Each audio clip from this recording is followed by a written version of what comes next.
Hi, good morning. How are you? No problem? Yeah, are you? Yes. Okay, so the reason I stopped you today is your driver's license is suspended. How? I have it right here. Okay, yeah, it's fine if you have the physical card. I'm not sure why it was suspended. Were you involved in like an accident or did you get any tickets recently? How long has it been suspended? I can take a look at that for you, but I'm not entirely sure off the top of my head. I thought it's because my seatbelt was over there. Oh, no, I didn't. You? No.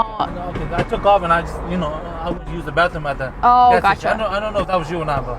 Okay, yeah, make sure you wear that as well. And then do you have your insurance for the vehicle? I don't. I just bought it. Got this car like 2 weeks ago. Okay, He do you told me I had have... 30 days to get it. Okay, do you have any proof of like when you bought it? Or the title transfer or anything like that? This is all I have right here.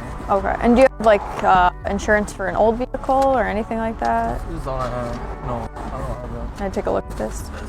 He just wrote it off. I don't know what this is. Put 750 down on there.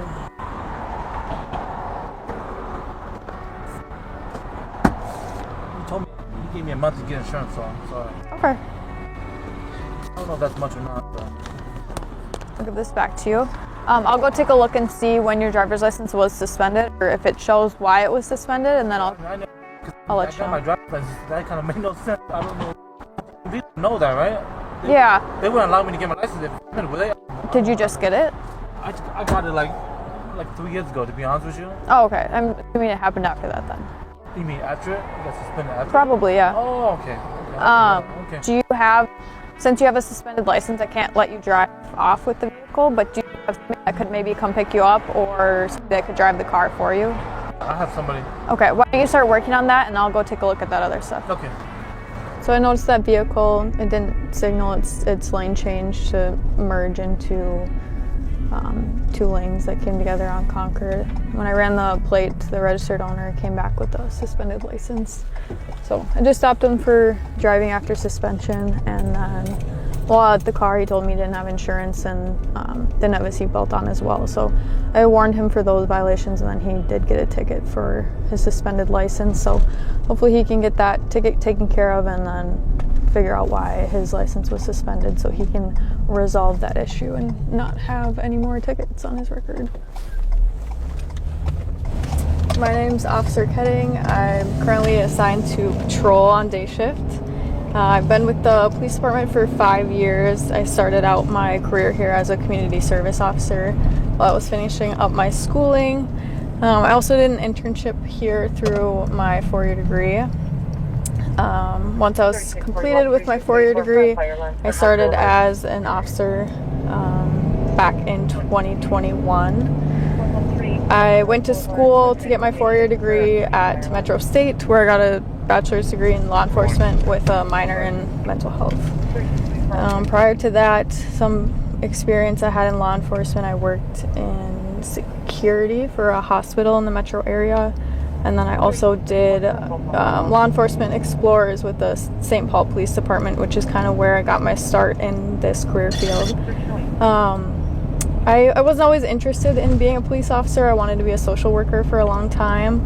And I would say it wasn't until I did the Police Explorer program that really piqued my interest in actually being a police officer and working on the road. In my time there, I had a lot of good mentors and officers at the St. Paul Police Department that kind of guided me along the way. So that definitely influenced me not only to be a police officer, but now that I'm a police officer, I do a lot of work with our Explorer program as well. So that's important to me to give back to that program. That's where I got my start and my roots are from. So that's one of the things I do alongside of patrol. I also do field training. I train in our new officers and help out with our academy as they come in. I also do our internet crimes against children investigations and our mobile field force and our predatory offender registration unit as well. And then I'll be starting in the school this 2026-2025 school year, so I will be going to that assignment here shortly after patrol. Just some things about me personally. I like to spend a lot of time with my friends and family. I have 2 dogs that occupy a lot of my time. But I like to do stuff outside. I like to hike and go to the dog parks. some questions that I get often about, being a police officer, people that are interested in joining this career field. A big one is people ask about what it's like to be a female officer in a pretty male-dominated career field in general. I would say there's a lot, especially South St. Paul, we have a lot of female officers, a lot of female CSOs. So I would feel like there's definitely an increase in women in law enforcement in general these days. But I feel very supported by my male coworkers and our administration to, continue to grow and improve and get additional training. So I would say my overall experience with being a female in law enforcement has been really positive. I know that's not always the same for everybody, but I've been given a lot of opportunities and working alongside a lot of other really great female police officers has been extremely rewarding and empowering to do and try new things in this field that I maybe wouldn't have initially done on my own. As far as the mental and physical aspect of it, it's definitely challenging, but this job is challenging for anybody, and I think it really comes down to being the right person, having the right personality, and having the discipline and drive to do the things that this job asks of you. And I think that anybody who has those abilities can succeed in this line of work.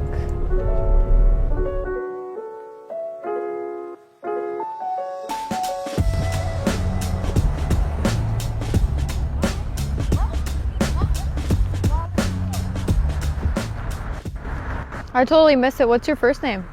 My name. Nice to meet you. You guys ain't got to see me or harass me or think you get to know me. I don't blurt her out her. I'm a peer support specialist. Oh, awesome. Shelly White welcomed me. She's an interesting lady. Did you talk to her at all before you got here? No, just briefly just saying that. So we're going to take one of the officers with us. Wait. Which one would you like? No, I don't need any gossip. I'll get No up, I'll gossip come today. out. Who would you like to go with us? Her. Okay. That's an easy choice in my book, too. That's an easy choice. You made the best. Yeah. You made the best. Yeah, usually I like to know who I fit with. So we just got dispatched to an apartment complex. It's an assisted living type facility. Our crisis social workers that work through our county, they requested our assistance as they're going to go place a female on a hold to go to the hospital. So we just assisted them. They, had an interview with her and gathered enough information that they needed to send her to the hospital on a transport hold. So we just go and assist and make sure everybody's safe and they're able to successfully do that without any issues.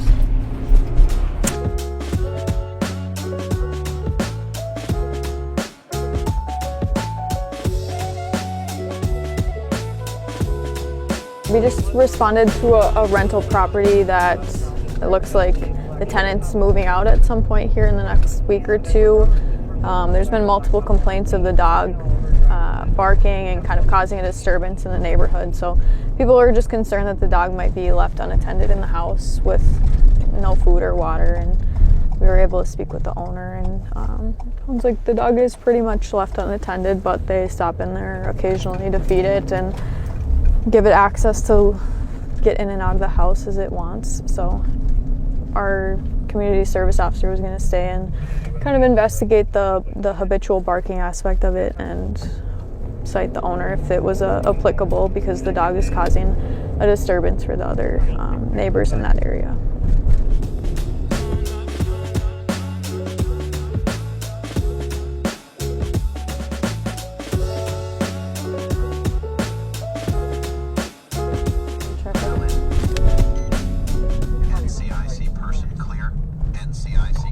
Thompson and 21st. Valid.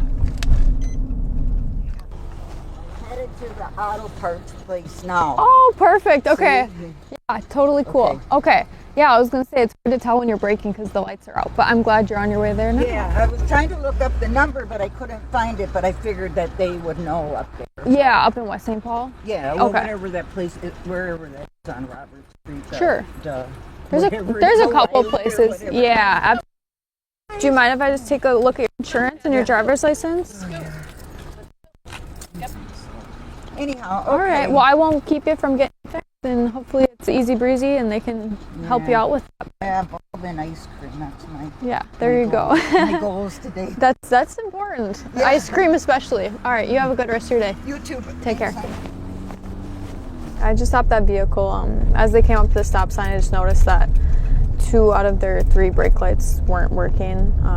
Just more so wanted to let them know that they needed to get them fixed if they weren't already aware, because it's difficult to tell when you're braking when your brake lights don't work. So she was on her way to get it fixed, so she was just given a verbal warning and was going to take care of it.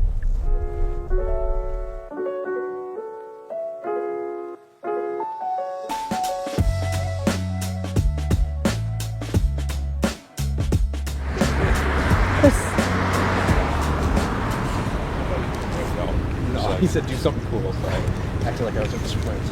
Oh, Like, no, it's pretty cool. that would actually be really cool.